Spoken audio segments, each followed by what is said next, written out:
The views expressed in this podcast are solely the opinions of the host and the guests. The content is intended for informational and entertainment purposes.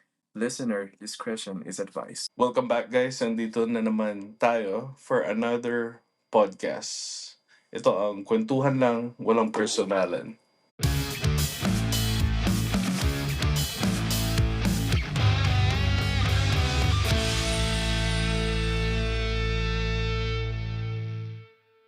It's Aves. And it's Patrick.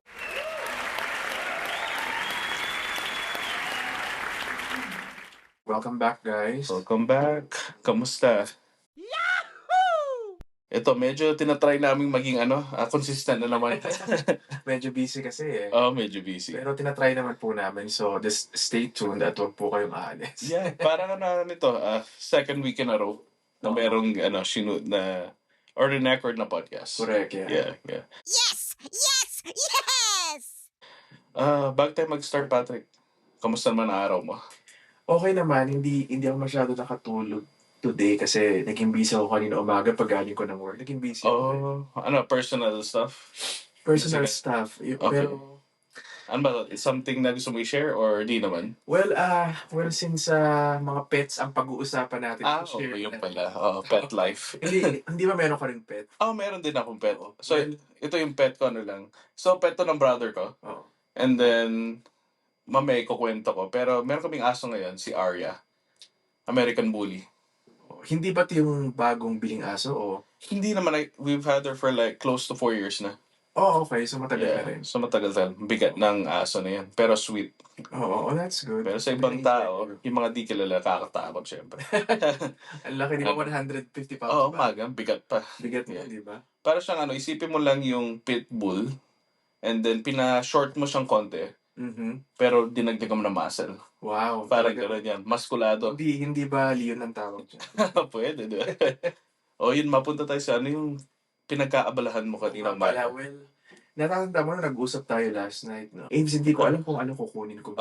Kukunin ko ba yung aso sa Petland, sabi ko. Yeah. Tapos parang, ang dami ko kasi nakausap din ako workers natin. May nagsasabi na, well, it's a big responsibility. Tapos nakausap nga din kita. Yeah. Which is tama naman na it's a big responsibility. Kasi hindi lang naman yan basta-basta aso or pet na. Hindi naman dagaya na iwan mo lang sa hamster cage or whatever. Yeah. Pwede na. This one, ang mga aso po kasi kailangan nila ng interaction, kailangan nila ng walking, playtime, especially kapag puppy pa lang. Yes. So, okay, so the reason kaya ako na-busy kanina umaga, eto na, kinuha ko na siya eh. Kinuha mo na. Yung pala. Because kasi ang usapan natin nasa, hindi ko. Parang hindi parang hindi. Kaya lang pagka uwi ko sa bahay, syempre sometimes, di ba, nanonood ka rin ng mga video or nag-browse ka ng Facebook. Yeah. Puro, poodle yung lumalabas. Sabi ko, naku, makasign na to. Nakuha ka ng algorithm. Ayun na nga. Pero sign din yun, di ba? Kasi, Kaya nga, ano tawag dito, 10 a.m. pa naman sila magbubukas. No? So, sabi ko, like, ang dami kong time na napanood sa YouTube, sa Facebook na yun tungkol sa mga poodle, sa mga vision kasi, ganyan. Sabi ko, shit, naku, magbubukas na sila. You know what? Pupunta na lang ako, pipick upin ko na, wala lang. Okay lang. Parang wala nang dalawang isip ko na. Pero pinick up ko na. Okay. Pinick up ko na talaga siya. Tapos, noong pagpunta ko doon, may Pomeranian, pagkatapos siya, parang siyang tinatamad na para siyang nanlalambot. Hindi ko alam kung part yun ng mga vaccination. Tapos yung Pomeranian naman, lively, talagang interactive din. Sabi ko, kukunin ko pa ba itong poodle na to, sabi ko. But then, since yung poodle kasi yung first choice ko, kinuha ko na rin siya. Dalawa yung ba kinuha mo? Well, kinuha ko pa rin. No. Gusto ko sana 2. Ang sabi ko doon sa nag-work sa Petland, if you can give them to me both for 5,000, I'll take them both. Sana all. Yeah. Tapos tinignan niya, no, hanggang 6,000 lang daw niya talaga.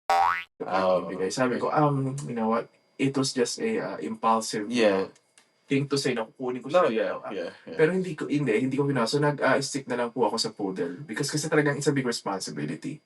Yeah, which I think is a wise decision kasi nga, like we were talking last night na nagkaroon ka ng mga pets before, di ba? Meron na kayong Nagkaroon aso. ako ng mga, well, nagkaroon ako ng aso 3 times. But then Okay. the first 2, pinapabigay ng nanay ko kasi hindi ko Yeah. daw inaalagaan. Yeah, kasi this time Oo. around, talagang halagaan mo to.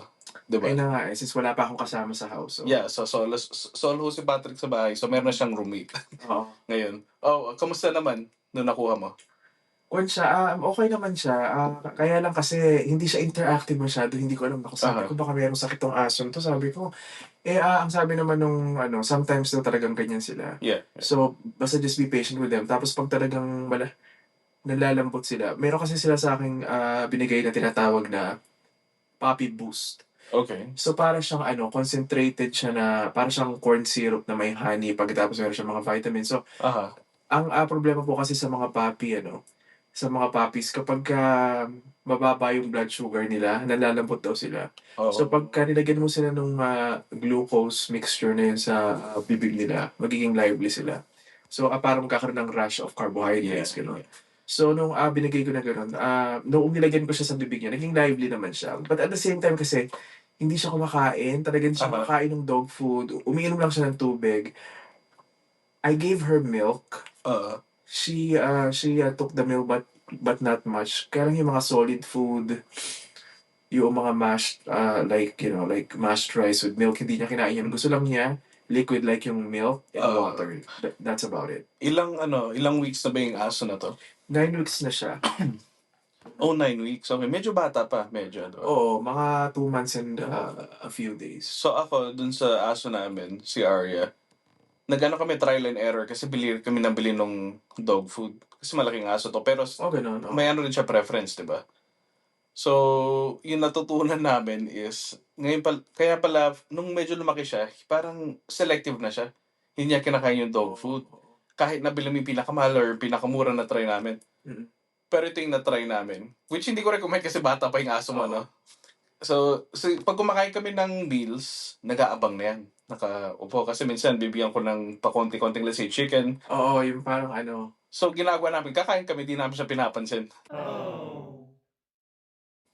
And then, nandun na yung dog food niya sa plato niya. So, pag na-realize niya, wala na akong makukuha dito. Kakainin niya. Oo. No choice siya. So, doon siya ginaganahan, Doon siya ginaganahan kasi pag nagutom ka, no choice. Lahat masarap sa'yo, di ba? Sa bagay. So, how old was your dog nung kinuha mo siya? Nung kinuha namin, siguro nasa mga, I would say mga 8 weeks, parang gano'n. So parang magkasing age lang sila. So parang mas Magkasing bata. age lang. Oo. Ba't kaya gano'n, hindi kumakain yung... Yeah. Tignan muna. I mean, baka naninibago pa sa environment. Alam mo yun. I asked the sales lady, sabi na ganyan, pwede bang kunin ko yung food? Yeah. The same food na pinapakainin niyo sa kanya dito sa store. Yeah. So, ayun yung binigay niya, hindi pa rin niya kinain. Hindi pa rin kinain. Tapos, binigay niya pa ako ng parang mga, mga meat na yung parang mga wet chicken, food na parang merong broth. Yeah. Tapos, ang sabi nung sales lady, ihalo ko daw yung dry dog food doon sa may broth na may chicken. Pwede. Inalo ko, hindi pa rin niya kinain yung... Parang inaamin niya na tapos wala. Yeah. I mean, observe muna. Bigyan mo na at least a couple of more days. Pag talagang nahalata mo walang intake, yan, medyo nakakatakot na, no? Sabi ko. Yeah. Ang sabi naman ng sales lady, pag may problema, dalhin mo agad sa vet. Kasi yung dog na yun kasi, meron siyang wellness check for like 5 days, no? May vet ka na pala? Wala pa ako talagang vet, but then, meron kasing vet na binigay sa akin yung Petland. So, pag nag-purchase po doon kayo sa Petland, meron na silang contracted vet na yung first check-up is free. Okay.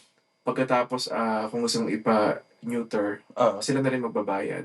Pagkatapos naka-chip na yung aso, merong certificate. Ayun pala.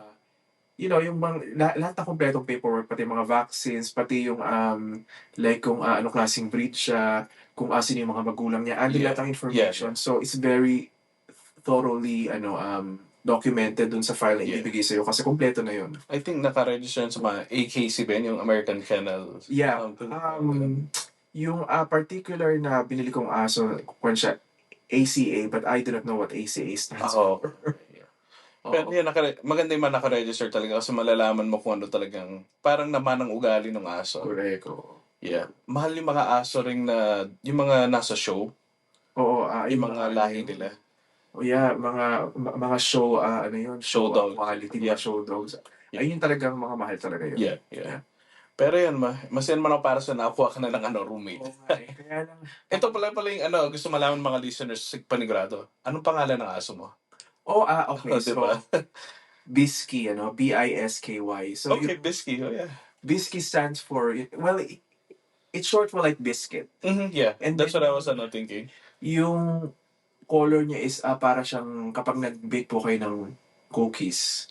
Okay. Ganun yung kulay niya. Yung parang may pagkatan. Okay. Ganun. Kaya, Para ba tong golden brown o hindi naman? para siyang may Or lighter pa ng parang gano'n? light, ano siya, yung parang light golden, parang ganun. Oh, ganda siya. Malinis tingnan, kumbaga. Oo, yeah. At saka wala siyang, like yung other colors included to it, like yung parang mga patches or whatever. It's just Yeah. all, same color, all throughout her body. Kasi typical na poodle na nakikita ko yung mga white. Oo, white Diba? lang sila, oo. Which it'd be nice to see yung mga brown na ganyan. Yung palang mga poodle pala, may gene yan na kapag tumatanda po yung mga poodle, yung pong fur po nila, nawawala ng color. Oh. So, may poodle na kapag you purchase it black, kapag puppy pa lang sila. Oo. Tapos pagkatandaan nila, nagiging kulay gray sila. Tumatanda din sila, kumbaga. Parang, Yeah, like kapag, well, sometimes, like mga 6 years pa lang, mga 8 years pa lang, oo. nagiging gray na sila. Pagkatapos yung mga deep reds, para silang mga nagiging light brown, ganun. Oo. Also, yung kulay pala ng mga ganung breed, kapag nakita mo silang bata, hindi pa yun yung final color nila. Oh, Nagbabago yun. Mostly nagfe-fade sila. ang ganda kasi. Oo. So, parang magbumukhang nagkaroon ka ng more than one dog. Kwento ba? Parang Oo. ganun no? So, ang pwede pala mangyari sa sa poodle ko, pwede siyang maging puti Oo. in a few years. So, cream-colored siya, tan siya. But Okay, pagka na-reach na yung certain pwede siya maging puti na. Matagal-tagal pa yan. So, Oo nga. Tingnan masusulit mo ang niya, pagiging tan. Oo, yeah. Mukhang mas mapapadalas ang pagpapagupit ng aso mo. Compared sa'yo, di ba? Hindi pa ako nagpagupit since mapahaba. 1 year since 1 year nung nag-start ako dito sa work. So, Oh, wow. Okay. yun, Yeah. oo. Yeah, kasi naka-man ban ho ngayon siya, si Patrick, man ban siya. Yeah. Pero yan, yung poodle kasi, baka yung in-imagine mga listeners natin, yung malalaking poodle to. Malaki ba yung poodle mo or? Actually, ang daming klase ng Diba mga marami, poodle. yeah. So, yung poodle ko po is toy type, toy breed. Okay, yeah. So, may toy, may mini, may standard, merong king. Yeah, yung standard is, yun usually nakikita natin. Yes, Diba? oo. Yung king naman, I've seen those pero mayayaman yung meron. Oo. So, yung sikat po sa Philippines na may breed ng ganyan is si Doc Ivy, tsaka yung husband niya. Oo. So, matangkad yung mga. Oo, like it's a big dog na para siyang bear but it's super cute. Yeah. So, yung pong mga breed po na yan, ayan yung pinakamalaking breed ng poodle. Nanggaling sila sa borderline between China and Russia. Yeah. Sa may bandang northern part, no? Yeah. So, doon na binreed yung aso na yun. Ayun yung tinatawag na king poodle. Which would make sense kasi malamig dun na. Oo. Kaya yung balahibon namin yan. Mhm. Pero maganda yung mga aso yan. Alam ko matatalino din ang mga poodle. Oo nga, diba? Diba? Yung sabi. Oo. So, yung pa yung isa, ite-train mo niyan. Yun naging stress dyan, yung mga potty training, I know. mga sit, mga ganun. Well, here di ba katatapos ko lang sa break, no? Yeah. Hindi talaga ako nag-break. Umuwi ako sa bahay because yung yung home yung home surveillance ko na video. Oo. Tinignan ko, puta, umiiyak yung aso. Umiiyak siya. Ganun talaga yun. Nilagyan ko siya ng parang pinaka barricade. Para hindi siya makatakas. Yeah. For some reason, she managed to escape. Oh, wow. Oo. Ayun, dyan nagsistart ang pagiging magulang mo, Patrick. Oh my God. Yung naranasan ko din yan. May mga, hindi ko man sabing sleepless nights, pero may mga putol-putol na tulog talaga. So, kwentuhan mo naman kami sa dog mo. So ako, ito, yung tulad na sabi ko, meron kaming aso ngayon, which technically sa brother ko talaga. Oo. American Bully, si Arya. Si Arya, oo. Yun. Ay, It's a female, no? Female siya, yeah. Named after siya sa Game of Thrones. Oo. So, napanood mo na ba yung Game of Thrones? Or di naman? Lahat ng tao sa mundo nakanood na ako. Ako na lang ang hindi. Panoorin mo na. Sige. Ay, so, Game of Thrones, Hango, isa siya sa mga characters na astig, yung babae siya. Princess, kumbaga. Oo.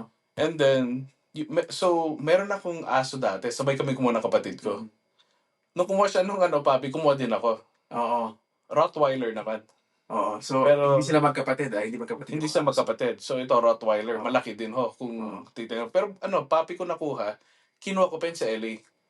So, nag-drive ka ba o nagpa-ship? Nag-meet kami halfway. Kalmutan kami parang border. And then, yun, yung parents niya, mga show dogs. Kaya mahal din siya. Oo. Yeah. Para sa mga listeners, short lang, yung mga Rottweiler kasi, back in the day, mga working dogs yan. Ewan ko if you're aware, Patrick. So, sila dati yung nagdadala ng mga gold. Wow. Sila yung mga courier. Oo. So, mga packages yun, yung pag magta-transport, reason is, malaki ho sila, nakakatakot. Tsaka, walang magtatangka magnakaw. Kasi baka pag may nagnakaw, di ba, lalapain yun. Yeah. And, isa ring factor na kinuha ko, matalino sila. Ayun, so sabay namin kinuha ng kapatid ko, pero tulad nga ng kinukwento ko sa inyo, isa lang aso namin yan, si Arya. Kasi Ano nangyari sa... yung Rottweiler ko, which her name was Sansa, babae din. Oo. Sansa, kapatid na princess sa Game of Thrones yun. Oo, yeah. Sa magkapatid. Dahil sabay namin kinuha, and mahirap pala yung obligation ng dalawa na tutang sabay. Oo. And then, inisip pa namin yung gaano sila kalaki, yung space sa bahay. And then, binabasa namin yung HOA, rules. Bawal pala yung Rottweiler. Bawal ba? Yeah, isang factor din yun na naging Ay, nako. Ayun, so after having her in our house na parang a month, give up namin. So binigyan namin sa mga ka-coworker natin. Hindi mo ba binenta na lang? Sana yung magamit niya. Oo. Parang binigay ko, gusto mo yung cage. Kennel ba yung tawag? Parang, kung cage yun, parang inhumane no? Oo. Pero yun, binenta yung magamit sa kanya. Pero mura lang, parang, technically, parang giveaway lang. O, edi yung binayad mo sa Rottweiler mo, di parang nawala lang din na sayang. Nawala din, Pero, hindi ko man naisip ngayon kasi nung pinamigay ko, pina-adapt, para akong na-depress ng konti. Parang for a few, hindi mo na few, mga month or two, ganun. How long ba nagtagal sa'yo si Sansa? Parang, yung Rottweiler? A month. Ayun, nakakamiss, pero yung struggle na, yung masasabi ko lang siya, para mga advice is, yun yung potty training. Kung, syempre, ayaw mong bumako sa bahay, di ba? Oo, tsaka parang tawag dito. Tsaka kapag ganyan talagang pagtuta, iti-train nyo yan, hindi pwedeng basta ganun na lang. Because kasi kapag hindi nyo train, hindi nyo nilakad. Para magiging wild yan, hindi marunong makipag-socialize. Tsaka, yes, totoo. Mawawala anong tawag dito hindi magkakaroon ng routine yung dog kung kailan sila iiye or magdudumi or whatever. Yeah. Magiging kwan sila yung parang magiging hindi naman fair. May fair. Pero, yung parang mahihirapan ho kayo pag di ninyo tinrain yung aso. Totoo. And then, advice ko, bili ka maraming treats. Yung bulsa mo niyan lagi, may treats or may bag ka. Oo. Kasi, dyan mo tinatrain. Pag tumai sa tamang pwesto, pag linabas mo, bigyan mo ng treats. Pag umupo, bigyan mo ng treats. Parang everything na positive yung ginagawa, bigyan mo ng treats. Doon yung parang nagre-register sa utak ng aso. Oo. Yeah. Ayun, diniceive namin siya, si Arya. Ilang months namin yung pag tinatrain namin yan, treats. Ngayon matanda na, wala ng treat. Bruh. Madalang na, binibigyan ng treats once in a while, pero hindi ni parang tatay siya ng tama or no. Alam na niya, it's routine. Okay. So yung parang naging routine na sa kanya na parang ayun yung dapat niyang gawin. Yeah, and then utak ng aso yun kasi parang, let's say, nasa second floor kami, kasi backyard siya usually nag-umihi or tumatay, ganyan, pag tamad kami maglakad. Yung for example, tatawagan namin yung aso, sabihin namin na, pipi. Alam niya yan. Siyempre, ihi na yan. Tatakbo na yan sa baba. Ang bigat pa man din. Maririnig mo yung yung makalabog niya. Okay, pag sabihin mo sa backyard, alam na niya. Tatakbo yan, tapos upo dun sa may sliding door until we open it. Oo. Yeah, trained yung aso namin. That's good. Yeah. Ayun lang. Yung training the dog, it will take a while. And then yung dahil bata pa, yan iiyak nang iiyak. Mm-mm. Tulad ng Ayun hanggang... nga eh. Umiiyak sila. Yeah. Kaya lang parang naka-heartbroken. Hindi mo alam kung environment, gutom ba to? Alam mo yan? Oo. Yung pag-iipag tayo, hindi naman kasi kung iiyan tatay lang yan dyan. Diyan na lang yan. Yeah, Oo. Yun lang, you have to invest time talaga. And for example, niyaya ko si Patrick na, inuman tayo ganyan or kain tayo sa labas, kailangan mo bumalik agad sa bahay kasi may babalikan ko na yung aso mo, Oo. di ba? Magwawala kasi Magwawala, kapag yeah. baka masira yung ulo. Tsaka yung routine, pag binrake mo yung routine, let's say, hindi ka naging consistent yung every 2 hours, Wala rin, no? Wala rin, yeah. Sayang ang mo. Yeah, pero kaya mo yan. Tingnan. Yeah, magiging part ng yan. May pa nga lang, para inisip ko na baka hindi ko po siya maalagaan ng tama, gano'n. Yeah. Pero, itatry ko lang. Wala naman perfect. Yeah, walang perfect. And then, yun lang, consistency and may moments na parang gusto mo sumuko, tuloy mo lang, kaya mo yan. Kasi kami, ina-admit namin, meron yung moments na pa-adapt na lang ata natin si ganyan-ganyan. Alam mo yun? Ganyan nga rin yung mga yung last na breed namin na aso, yung Pomeranian. Yeah. Gusto na talagang ipa-adapt noon. Wala pa yatang 1 year old. Gusto na ipamigay ng nanay ko. Sabi ko, palagi mo na pinapamigay mga aso. Kung pinapamigay ito. Ayun. Nag-atagal naman siya hanggang ngayon. Nabubuhay pa siya. Mga siguro magsi-16 years old na siya. Wala na siyang ipin, pero yun still going. Talaga, pero ito, comparing lang, dahil paubos na yung oras natin sa podcast, gusto ko compare yung having a dog in the Philippines and in the US. I'm not saying this is applicable for everyone in the Philippines, but majority lang yung nakikita natin. Ito, Patrick, comparing sa US tsaka Philippines, ano yung nakikita mong difference when having a dog? Parang tingin ko, masyadong maraming strict laws dito sa States to Yes. protect the animal rights eh. Pwede ka makakulong. Diba? Oo, kapag kayong may neglect ka sa aso, ganyan. Hindi kaya ito sa Philippines, puta kinakatay na ng manginginom doon sa kanto. Pagkatapos sinahayaan lang nila na yung parang lumalabas-labas lang sa So, daan. yeah, tama. Magandang definition. Basically, is like when you're in the Philippines walking down the street, makita mo, iba't ibang aso na yan. Mostly askal, diba? Askal, correct. Yeah, pakalat-kalat lang dyan, tinatahulan ka. Dito sa US, yes, nasa labas yung aso pag nakita mo, pero may owner na nakahawak, naka-leash. Merong leash, pagkatapos mga namamasyal, mga naka-groom, gano'n. Yeah, tsaka babay ng aso dito. Oo, Diba? sa Philippines, nangangagat. Ayun, naalala ko, nagmumotor ako dati. Habulan na to. Oo. Yung for example, pauwi na ako. Ayun na, ito na naman yung kantong. Puro aso. Kailangan ko itaas ang legs ko at saka bilisan ng pagmotor. Na-experience ko rin yan ng bata. Diba? Yeah. And yun nga, yung tama ka, yung loss, yung care, mas caring dito kasi once na nagkaaso ka ho dito, tulad yan, parang ina-accept mo, let's say it's like a contract na aalagaan mo talaga to. Yeah. Ikaw na yung responsible sa lahat-lahat. Talagang lifetime commitment. Part of your family na. Correct. Like sa Philippines, minsan, bilhin mo to, then, ewan ko, nakaka-survive sila sa labas ng bahay. Ang ginagawa lang sa Philippines, parang kapag namili ka ng aso, parang binibigyan mo lang ng food, tapos bahala na sila. Yeah, tama. Yeah. Gustong maligo, bahala na sila. Yeah. Paano to?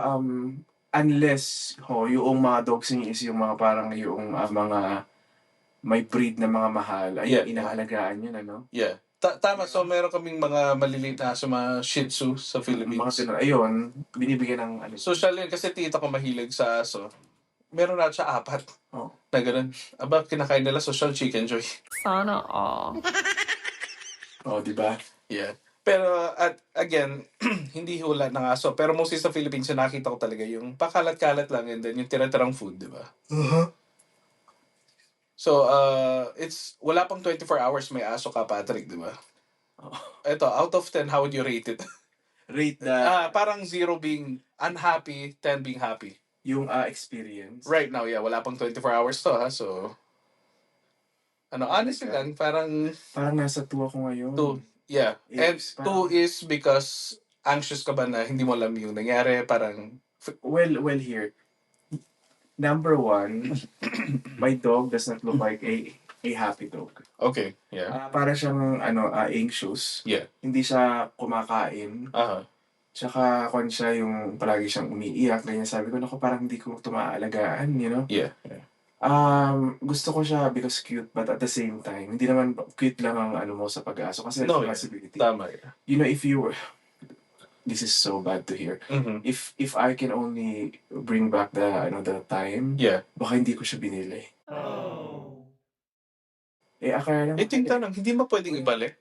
pwede ko siyang ibalik within 48 hours, but I think wala na yung 40%. Hindi ko alam kung 40% na lang ibabalik siya or 60%. So, ito para sa akin is, ito yung experience. So, nung kinuha ko yung aso ko, masaya ako nun. Kasi, ewan ko, parang, it's like, alam mo yun, yung parang unang, tulad na sa mo, nung nakita mo, it didn't feel the same the first time na nakita mo siya, di ba? Tama ba? Well, the first time ko siya nakita, few days bago ko siya pick upin, gustong-gusto ko siya. Yeah. Tapos nung pangalawang beses ko siya nakita na parang, bakit anong nangyari dito? Ba't Ganyan parang siya. nakakalambot siya na hindi mo maintindihan. Sabi ko, mayroon ba sakit to? Pero kinuha ko pa rin because she was the one that I like. Yeah. You know? Ako para sa akin kasi ito yung straight up na pagkadinig ko sa kwento mo. The moment you saw Pomeranian, parang napaisip ka, diba? Nag-double Parang, thoughts. parang mas gusto ko yata yung Pomeranian. No? So, I would do is, kung may 48 hours ka, tignan mo within that time frame. Decide. I mean, kung di ka nanghihina, kasi isipin mo, medyo mawawalan ka ng pera tulad ng sabi mo, pero is it worth it na kung di ka masaya? Ayun na nga eh. At saka di rin siya maging masaya kung di ka masaya. Ang problema naman doon sa Pomeranian, Yeah. although engaging sila, ganyan, Yeah. cuddly, playful, interactive, kapag wala ka na, na sila, destructive na sila. Oh, okay. Ganun yung na-experience ko dati doon sa Pomeranian namin. So, kung palagi nyo siyang iiwan sa bahay, hindi maganda yung ganun mangyari sa Pomeranian kasi maninira ako ng gamit. Yeah. Yun yung downfall, yun. Ayun downfall. Yun namang mga ganitong breed, hindi sila yung breed na mga naninira. Yeah. You know, hindi nga lang sila playful, hindi sila, well, they are supposed to be playful. Yung mga poodle, mga playful dapat siya. Yeah, At the same time, yung nakuha ko right now, I think it's just because of the circumstances. I don't know what's going on. Yeah, hopefully yun lang yan, diba? Oo. Yeah. So, tignan na lang natin.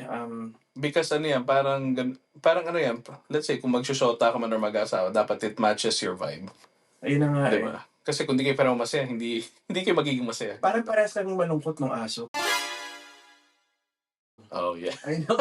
Na-match agad ang vibe, Parang mali ata itong, oo. But like I said, just see muna. Kasi crucial yung mga, 48 hours, diba? Pagto 24 hours na, go home and see what happens. See how it feels. So, ang 48 hours niyan, bukas na. Sa Monday. Monday, yeah. Mga siguro mga 11. Parang mga ganon, oo. Yeah. Think about it and decide talaga. Kasi malaking ang life yan. Oo. Yeah. Tingnan na lang natin. Yeah. Wag muna isipin yung yung responsibility. Tignan mo lang muna yung pakiramdam yung dalawa. Kasi responsibility kahit sino mapapaurong pag-umpisa. Or parang mas stress ka na inisip mo pa lang, di ba? Oo. Yeah. Well, here, ito po yung masasabi ko sa inyo. The thing is, kung talagang gustong-gusto nyo nung bibiling nyo, Yeah. hindi kayo magdadalawang isip eh. No, yeah. Because by the time na nagdalawang isip kayo, that means hindi nyo talaga siya gusto. Yeah. Hindi, totoo. Hindi nyo siya 100% na gusto. Yeah. Which means to say, na kapag may nangyaring something, ayaw nyo na doon. Yeah. You know? So yan. So, tip po yan. Kapag meron kayong big purchases or meron kayong mga bagay o mga pagdidesisyon na gagawin, kapag hindi kayo sure, tingin ko wag nyong ituloy. Especially kung wala nang balikan. Yeah. You know? Meron din akong gustong dyan, yung, nakalimutan ko yung exact quote kung ano siya. Pero, let's say, undecided ka sa dalawa, let's just pretend poodle more yung Pomeranian. Sabi nila, undecided ka, flip a coin. Pero habang flip mo yung coin sa ere, meron ka nang gustong ina-expect talaga. Yung unang mong maisip na, ay sana ito na lang. That's what you really want. Oo, yeah. Yeah. Kasi kung talagang flip ka ng coin, dapat yun talagang undecided yun talaga. Or kung makakakuha ka ng magandang discount at talagang Yeah. kaya mo bili mo na silang dalawa.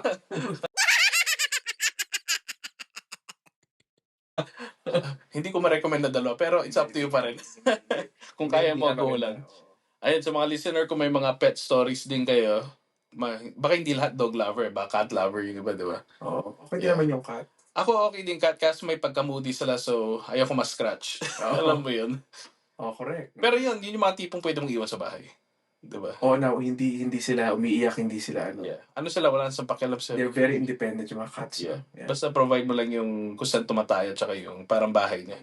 At saka ang maganda sa cat, bata pa lang sila, ang dali nilang ipati-train. Na alam nilang pupunta talaga sila sa dito. Buhangin, no? Yeah. Oo. Ayun, I think for another podcast yung kung magka-cat tayong kwento. Pero we should find someone na expert sa cats. Kasi ako, wala ako masyado eh. Puro negative yung ko. Oo. Thought pag may cats. Ayun, Patrick, good luck sa'yo. And ayun, sa mga listeners natin, wish him good luck. Thank you. Well, next time, bigyan natin sila ng update kung Yeah. ko ba yung aso, kung kumakain na ba siya. Yeah. We should. Bibigyan mo namin kayo ng update dyan. Yeah, we should maybe tagalan natin ng konti. At least mga 3 months. Oo, ganun. After, let's say, after 6 episodes, update. Oo. Yeah, at saka maglalagay rin tayo ng mga pictures like at the time na kinuha ko sa pet shop, Pwede, mga, Yeah. 10 weeks, ganyan, 1 month, Malay mo, pusa na pala yung sa 6th episode, di na pala binalik niya po yung aso, pusa yung kinuha eh. No? Galing mo! Ayun, hopefully nag-enjoy kayo sa kwentuhan namin ni Patrick and yeah, ingat kayo. Ingat kayo, guys. Alright, bye-bye. Bye.